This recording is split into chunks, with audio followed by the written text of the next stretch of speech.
Es increíble, de verdad, la capacidad que tienen las ideas para conectar a través del tiempo y el espacio. Para quienes nos acompañan hoy en este análisis a fondo, tenemos sobre la mesa una mezcla de fuentes que, a primera vista, parece imposible de encajar. Sí, sí, es una mezcla bastante peculiar. Totalmente. Por un lado, tenemos fábulas del antiguo Esopo y versículos bíblicos de la Epístola a los Gálatas, y por otro, lecciones modernas de neurociencia, reflexiones privadas de un emperador estoico y, bueno, para rematar y hacer de hilo conductor, la mítica película de baloncesto de los años 80 ambientada en Indiana, la de Hoosiers. Casi dada. Exacto. Suena a una auténtica locura, a una especie de ensalada filosófica, pero prometo que las piezas encajan de una manera espectacular. Y ese es exactamente nuestro objetivo en esta inmersión. A ver, no estamos aquí para impartir el típico seminario aburrido sobre técnicas de gestión de equipos o recursos humanos, para nada. ¿Qué va, qué va? La misión de hoy es descubrir una especie de fuerza de la gravedad invisible que rige el liderazgo auténtico, la redención personal y la forma en que el esfuerzo humano interactúa con todo lo que nos rodea. Eso es. Es una exploración diseñada para quienes buscan comprender cómo reconstruir la confianza y liderar con propósito, sin abrumarse con la sobrecarga de información que sufrimos a diario. Vamos a coger toda esta sabiduría, desde la antigua Grecia hasta las canchas de baloncesto, y ver cómo se aplica a nuestro día a día. Vale, vamos a desgranar esto. Empecemos por la base, por una de las máximas más famosas de Ésopo, esa de «¿Los dioses ayudan a quienes se ayudan a sí mismos?» Una frase muy conocida. Mucho. Y a simple vista, sobre todo hoy en día, suena un frío «búscate la vida y deja de llorar». Ya, suena un poco duro. Claro, parece un llamamiento extremo al individualismo, pero si cruzamos esto con los textos de los Salmos o de la Epístola a los Gálatas que tenemos en las fuentes, vemos que hay una capa mucho más profunda. No es un mensaje de aislamiento, sino de colaboración. Efectivamente. La gracia, o esa ayuda externa, llámese universo, suerte o divinidad, se encuentra en medio camino. Es una fuerza que responde cuando uno empieza a moverse, no un árbitro distante que te soluciona la papeleta mientras miras desde el banquillo. Lo fascinante aquí es cómo esta idea tan abstracta y milenaria aterriza de golpe en el barro del mundo real. Y para eso vamos a utilizar la historia que rescata el exentrenador de la NFL, Tony Dungy, a partir de la película Hoosiers. Una pasada de historia, por cierto. Sí, para situar a quienes nos escuchan, tenemos a Norman Dale, un entrenador que llega a un pequeño pueblo llamado Hickory para hacerse cargo del equipo del instituto. Y ahí se encuentra con Shooter. El clásico personaje roto. Exacto. Shooter es el alcohólico del pueblo, un hombre que en su juventud fue brillante, pero que ha quemado absolutamente todos sus puentes. Todos. Ha perdido a su familia, su dignidad y, por supuesto, cualquier derecho a que alguien confíe en él. Y el entrenador Dale hace algo impensable. Le pide a ese hombre roto que sea su entrenador asistente. A ver, es que hay que detenerse a pensar en lo salvaje que es eso. Pedirle al alcohólico del pueblo que asuma una responsabilidad así suena a negligencia, francamente. Desde luego. De hecho, el propio hijo de Shooter reacciona con un rechazo frontal. Suelta una frase durísima, algo como que no merece una oportunidad. Sí, es un momento súper tenso. Y fíjate qué interesante, porque las fuentes conectan esta reacción con una observación brutal de Gandhi. Gandhi decía que el verdadero enemigo no es el odio, es el miedo. ¡Qué gran verdad! El hijo de Shooter no dice eso por crueldad o por odio hacia su padre. Lo dice porque está aterrorizado. Ha sido decepcionado tantas veces que volver a tener esperanza es un riesgo inasumible. El rechazo es su armadura. Es mucho más seguro decir, mi padre es un caso perdido, que volver a creer en él y que le rompa el corazón otra vez. Exactamente. Es un mecanismo de defensa puramente humano. Pero la respuesta del entrenador Dale ante esa armadura es lo que cambia el paradigma. Le hace al hijo una pregunta demoledora. Sí. Le dice, ¿cuándo fue la última vez que alguien le dio una oportunidad a tu padre? Uf, tremendo. Y aquí es donde entra la verdadera disciplina del liderazgo. John Wooden hablaba muchísimo de esto, la necesidad de la observación constante. Para ver el potencial debajo de los escombros de una vida destrozada, un líder tiene que entrenarse para mirar más allá del historial de fracasos. Claro, no quedarse en la superficie. Eso es. William Osler hablaba de la imperiosa necesidad de mantenerse en calma, fuerte y paciente. Porque cuando entras en la órbita de alguien gobernado por el miedo, Tu trabajo como líder es reducir la temperatura de esa habitación. Bajar las revoluciones. Las fuentes mencionan un versículo, la segunda epístola de Pedro, que ilustra esto de forma magistral hablando de la paciencia divina. Nos dice que esa paciencia no es lentitud o dejadez, es misericordia. Es una distinción clave. Totalmente. Es el acto consciente de mantener la puerta abierta muchísimo tiempo después de que la paciencia humana estándar la habría cerrado de un portazo. Claro, pero déjame hacer de abogado del diablo por un momento. Adelante. ¿Dónde está el límite? Porque mantener la puerta abierta eternamente a alguien que, por ejemplo, tiene un comportamiento destructivo en una oficina o en una familia, puede cruzar la línea hacia la ingenuidad. O peor aún, convertirse en pura toxicidad permitida. ¿No corremos el riesgo de ser unos simples facilitadores del desastre si damos oportunidades infinitas? Es una pregunta vital y es una distinción crucial. La clave está en que el entrenador Dale no le da a Shooter un pase libre para seguir bebiendo. Le da una responsabilidad concreta y unas reglas estrictas. Vale, entiendo. Hay límites. Exacto. La paciencia de la que hablamos no es pasividad. Es sostener el estándar de exigencia al mismo tiempo que sostienes la puerta abierta. No es decir, puedes fallar eternamente sin consecuencias, sino decir, sé que puedes alcanzar este estándar y voy a estar aquí hasta que estés listo para intentarlo. ¡Qué bueno! Es crear el espacio para la redención, no para la comodidad. Y aquí es donde se pone realmente interesante, porque toda esta idea de crear y mantener un espacio nos lleva a un marco mental completamente distinto. Seth Godin, en otro de los textos que estamos analizando, propone una metáfora cósmica maravillosa. Ah, me encanta esa parte. Es genial. Nos pide que miremos al cielo y pensemos en el sistema solar. Nuestro sistema solar no tiene un director ejecutivo tomando decisiones. No hay un jefe dando órdenes a los planetas. Exacto. No hay un comité de gestión de crisis para decidir por dónde pasa Júpiter. Todo funciona de forma milimétrica, pura y exclusivamente por la fuerza de la gravedad. Es invisible, no hace ruido, no exige aplausos en las reuniones de los viernes, pero es constante y lo mantiene todo en órbita. Y Godin argumenta que un equipo de trabajo o una familia funcionan igual. Exactamente por el mismo principio. Si colectamos esto con la perspectiva general del liderazgo, cambia todo. Porque solemos pensar que liderar es microgestionar, controlar cada variable y apagar incendios a gritos. Sí, el típico jefe estresado. Eso es. Pero la verdadera pregunta que debe hacerse cualquiera en una posición de influencia es ¿qué tipo de gravedad estoy generando a mi alrededor? Esa es la clave. Estás creando una gravedad basada en el miedo y la ansiedad, que empuja a la gente a esconder sus errores. O estás generando unas fuerzas invisibles de confianza, cultura y paciencia que atraen a las personas y las sostienen. Qué potente. Volviendo a la película, Shooter era como un cometa errático, un objeto súper disruptivo entrando a toda velocidad en el sistema.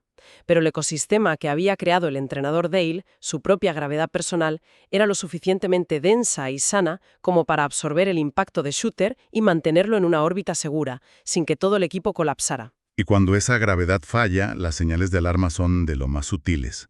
Me viene a la mente esa cita tremenda de Colin Powell, que menciona George Raveling en Las Fuentes. La del silencio, ¿verdad? Sí. Powell decía que el día que los soldados dejan de traerte sus problemas es el día que has dejado de liderarlos. Es el silencio. Shooter llevaba años en silencio. Totalmente aislado. Había dejado de pedir ayuda a la gente del pueblo porque había interiorizado el veredicto colectivo de que no valía el esfuerzo. Ya ni siquiera lo intentaba. Había tirado la toalla por completo. Exacto. Y el simple acto del entrenador al ofrecerle el puesto de asistente reabrió un canal de comunicación que estaba sellado con 3 capas de cemento. Totalmente, porque ese acto comunicaba algo poderosísimo, sin necesidad de dar un discurso motivacional barato. El mensaje implícito era que no he llegado a la conclusión de que no tiene remedio. ¡Wow! Y aquí entra una lección vital de Amos Bronson Alcott, un educador del siglo XIX. Él decía que la verdadera ayuda, la que realmente transforma a las personas, no se acerca diciendo, madre mía, veo lo roto que estás, déjame arreglarte. Que es lo que solemos hacer casi siempre. Claro. La ayuda real se acerca y dice, veo de lo que aún eres capaz. Como seres humanos tendemos a simpatizar con la herida del otro. Escuchamos sus problemas y decimos, cuánto lo siento, qué mala suerte tienes. Nos quedamos en la pena. Sí, pero el gesto más radical es apelar a la fuerza que reside en esa persona, por muy enterrada que parezca estar. Hombre, es que es un cambio de perspectiva monumental, hablarle a la capacidad y no a la flaqueza. Exacto. Historial de fallos de Shooter, Dale se centra en su conocimiento enciclopédico del baloncesto. Pero, claro, al ver a un personaje así, uno no puede evitar preguntarse cómo llega alguien que era una estrella, alguien que lo tenía todo a favor, a perderse de esa manera en la vida. Es una caída libre. Las caídas así de drásticas siempre resultan fascinantes de analizar. Esto plantea una pregunta importantísima. Y la respuesta no tiene nada de cinematográfica. Es mucho más mundana y peligrosa. Ryan Holiday utiliza un concepto brillante para explicarlo. El gran desfile del deseo. Me encanta cómo suena eso. Y lo conecta directamente con las anotaciones privadas del emperador Marco Aurelio. El deterioro personal o profesional casi nunca ocurre de la noche a la mañana por una gran explosión. No es de repente. Exacto. Nadie decide arruinar su vida un martes a las 10 de la mañana. Es una deriva lenta. Ese desfile es la procesión constante de pequeñas tentaciones, concesiones y atajos. Ah, claro, claro. Es como el ejemplo clásico de la alarma del despertador. Suena y dices, 5 minutitos más. Esa primera vez no parece el fin del mundo. No, parece inofensivo. Pero luego decides que hoy no haces la cama porque vas con prisa. Luego, en el trabajo envías un informe sin revisar el último párrafo porque, total, a nadie le importa. Y vas sumando. Y cuando te quieres dar cuenta, llevas una semana llegando tarde, rindiendo al mínimo y sintiéndote miserable. Una suma de caprichos sin dirección que acaban creando una trayectoria. Ese es el punto exacto. Una vez que la trayectoria de la comodidad o del camino de menor resistencia se establece, corregir el rumbo requiere una energía colosal. Es como frenar un tren de mercancías. Tal cual. Aristóteles y el naturalista David Starr Jordan lo abordan al hablar de lo que las fuentes llaman la paradoja del éxito. Argumentan que no existe la verdadera excelencia separada del vivir correctamente. Interesante. Si el éxito llega demasiado pronto, antes de que los cimientos del carácter de una persona estén lo suficientemente forjados como para sostener el peso de ese éxito, puede ser muy destructivo. Te aplasta. Te da la corona antes de enseñarte a soportar el peso. Es muy probable que eso le pasara a Shooter en su juventud. Y ahí es donde entra la parte más técnica y alucinante de las fuentes de hoy, la neurociencia. Porque si ya estás atrapado en esa trayectoria descendente, ¿cómo sales? Esa es la gran pregunta. Matthew Walker, el neurocientífico, aporta una perspectiva que me voló la cabeza.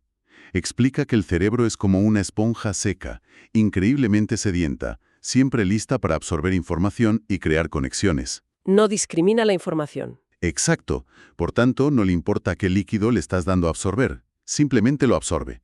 En el aprendizaje, el cerebro genera una sustancia llamada mielina, que recubre las vías neuronales que más usamos, aislándolas para que la señal viaje más rápido. El problema es que la mielina no distingue entre hacer algo bien y hacer algo mal. Y esa es una trampa biológica brutal. Walker nos recuerda una máxima de los entrenamientos de élite. Entrenar el éxito, no el fracaso. Qué importante es esto. Fijémonos en esto. Imaginemos a alguien practicando un tiro libre en baloncesto o una presentación para el trabajo, pero haciéndolo con desgana, cometiendo errores de postura y diciendo, bueno, ya me saldrá bien el día de la verdad. Lo típico de ya lo haré bien luego. Pues el cerebro está envolviendo en mielina ese movimiento defectuoso. Estás haciendo que el error sea automático.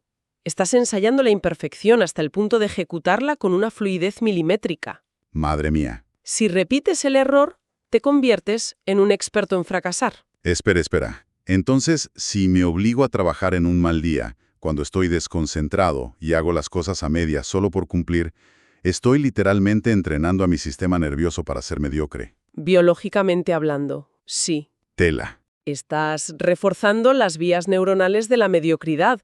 Por eso, si queremos aplicar esto para sacar a alguien del pozo, ya sea un shooter en la ficción o un compañero de equipo en la vida real, el enfoque tiene que cambiar radicalmente. Tiene que ser otra cosa. No puedes exigirle un rendimiento perfecto el primer día. Tienes que poner el listón a una altura que esa persona en crisis pueda superar hoy mismo. Un objetivo realista. Exacto. Quizás para Shooter el éxito de ese martes sea simplemente presentarse en el gimnasio a la hora acordada y mantenerse sobrio. Ya está. Ese es el acierto. Lo ensayas, lo absorbes, empiezas a crear la identidad neurológica y psicológica de alguien que se presenta a trabajar. ¿Vas construyendo desde ahí? Y solo cuando esa pequeña victoria está consolidada y mielinizada, subes el listón un poco más. Entonces, ¿qué significa todo esto cuando damos un paso atrás y miramos el panorama completo? Llegamos a un punto donde este esfuerzo meticuloso debe sostenerse a lo largo del tiempo. Es un trabajo de fondo. Y aquí las fuentes nos devuelven a los textos bíblicos, concretamente a Gálatas capítulo 6, versículo 9. Dice que a su debido tiempo cosecharemos si no desmayamos. Me encanta cómo conecta esto con la ansiedad moderna. Vivimos con demasiada prisa. Vivimos en la era de Amazon Prime. Si algo no da resultados en 24 horas, lo consideramos un fracaso y pasamos a otra cosa. Pero el liderazgo, la redención y la biología humana tienen su propio calendario ajeno a nuestra impaciencia. Hay que mantenerse en el campo arando, incluso cuando parece que no crece nada. Mantenerse en el campo es fundamental, sí. Pero también es vital saber cómo interactuar con la persona durante esa larga espera. Mark Twain tenía una analogía preciosa que aparece en las notas. Sí, la del abrigo. Esa misma. Decía que la verdad debe ofrecerse como un abrigo, con cuidado y amabilidad, para que la otra persona se lo ponga cómodamente y no lanzarse a la cara como si fuera una toalla mojada. Es una imagen súper visual. Piensa en cuántas veces por pura frustración lanzamos toallas mojadas a la gente. Ese te lo dije o mira lo que has vuelto a hacer. Sienta muy bien para desahogarse, pero es inútil si de verdad quieres ayudar. No sirve de nada a largo plazo. Durante toda la película, el entrenador Dale nunca le restriega a Shooter sus miserias por la cara. Simplemente le sostiene el abrigo de la responsabilidad, día tras día, de forma implacable, hasta que Shooter está lo suficientemente fuerte como para ponérselo por sí mismo. Es una metáfora preciosa y muy gráfica. Y el clímax de todo este esfuerzo silencioso, el resultado de juntar esa paciencia, esa compasión y ese entrenamiento del éxito, es de película. Nunca mejor dicho. Literalmente de película, aunque basada en hechos reales. Nelson Mandela decía que siempre parece imposible hasta que se hace. Y ahí tenemos al modesto equipo del minúsculo pueblo de Hickory llegando a la final estatal en el imponente pabellón universitario de Butler. Un contraste brutal. Un estadio gigantesco, con miles de asientos, el ruido ensordecedor, un escenario diseñado para intimidar y hacer sentir pequeños a unos chavales de campo. Y es en ese momento de máxima tensión, donde el miedo podría volver a gobernar, cuando el entrenador Dale hace algo brillante. Saca una cinta métrica. ¿Qué momento? Hace que 2 de sus jugadores midan la altura desde el suelo hasta el aro de la canasta. 3 metros con 5 centímetros. Exacto. Luego les pide que midan la distancia exacta desde la línea de tiros libres, 4 metros con 60. Y les dice, creo que se darán cuenta de que son exactamente las mismas medidas que tenemos en nuestro viejo gimnasio en Hickory. El ecosistema que habían construido, la gravedad que mantenía al equipo unido, la disciplina de los pequeños hábitos, la inmensa paciencia que habían cultivado, todo estaba allí con ellos. Viajaba con ellos. Ese gigantesco estadio se reducía a las mismas dimensiones que su pequeño mundo de siempre. Volviendo a la máxima con la que abríamos hoy, los dioses ayudaron, claro que sí, pero porque ellos hicieron el trabajo sucio primero. Se ayudaron a sí mismos construyendo un sistema a prueba de balas. Creo que esa es la síntesis perfecta de lo que todas estas diversas fuentes nos intentan transmitir.